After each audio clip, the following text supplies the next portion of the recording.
Assalamualaikum warahmatullahi wabarakatuh. Nama saya Rian Sagit Yudhistira dari Prodi Manajemen.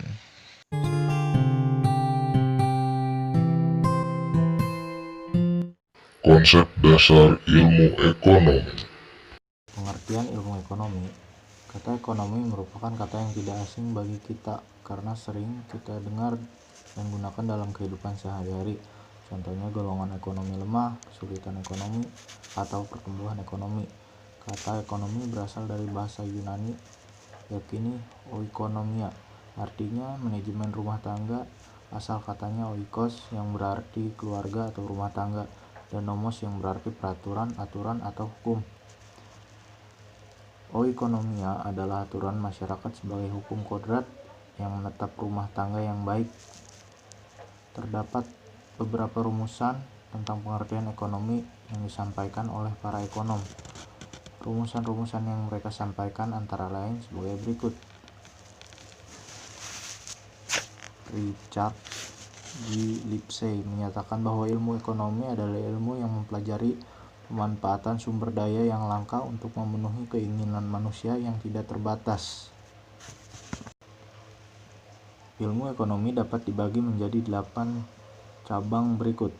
Yang pertama, ilmu ekonomi moneter. Ilmu ekonomi moneter adalah cabang ilmu ekonomi yang membahas tentang uang, perbankan, dan lembaga keuangan lainnya. Berbagai aspek yang terkait langsung maupun tidak langsung dengan hal-hal tersebut, seperti inflasi, jumlah uang beredar, dan tingkat suku bunga dibahas pada cabang ilmu ekonomi ini. Yang kedua, ilmu ekonomi publik.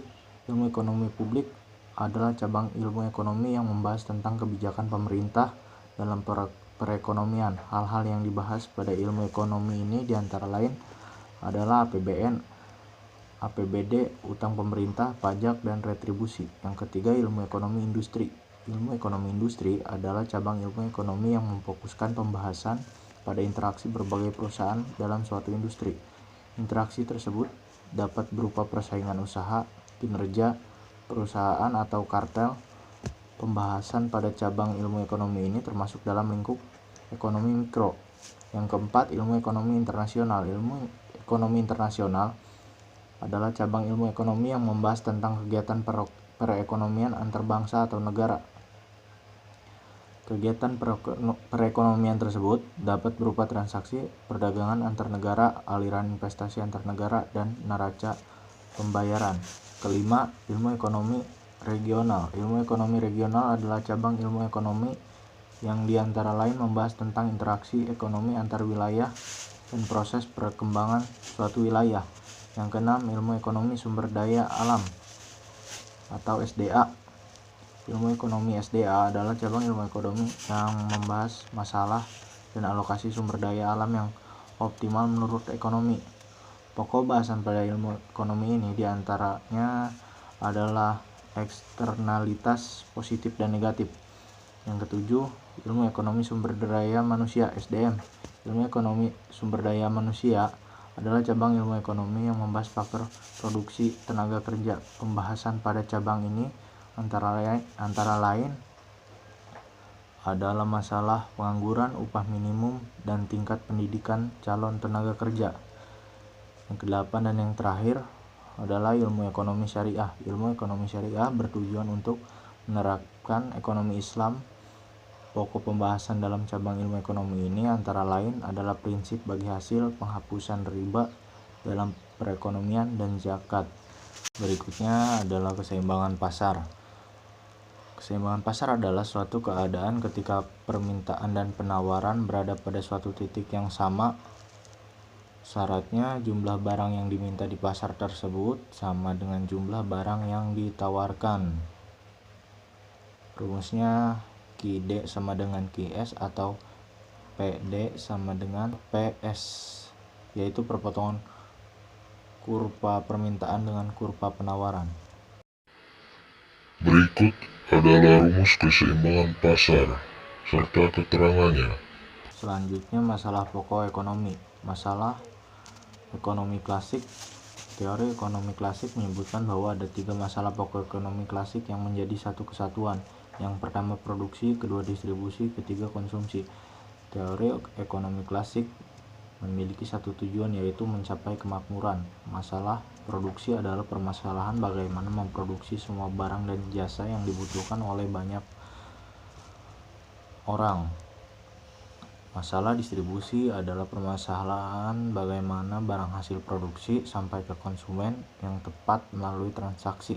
Masalah konsumsi adalah masalah apakah benda pemuas kebutuhan yang diproduksi adalah benda yang memiliki nilai guna bagi konsumen.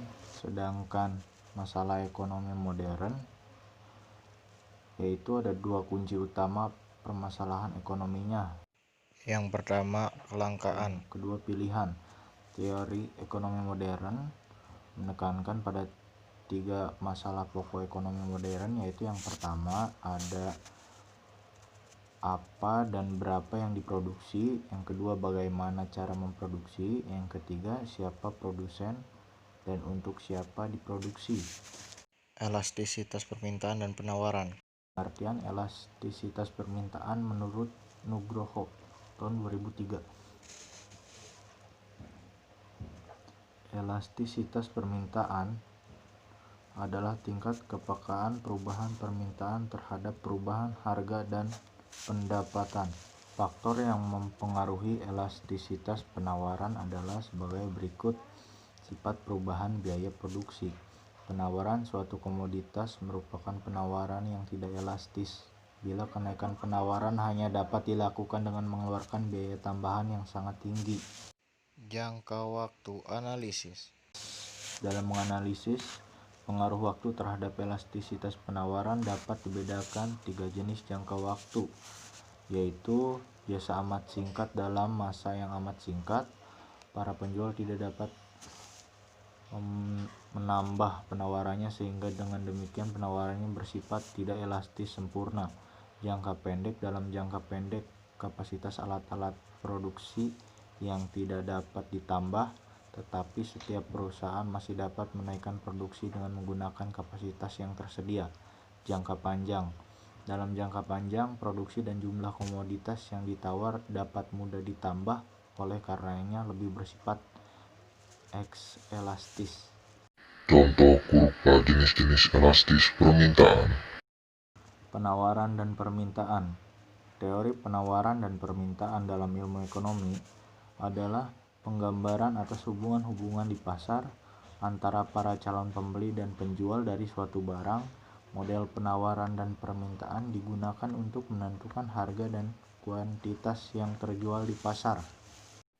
Cukup sekian dari saya, kurang lebihnya mohon maaf. Wabillahi taufiq walhidayah. Wassalamualaikum warahmatullahi wabarakatuh.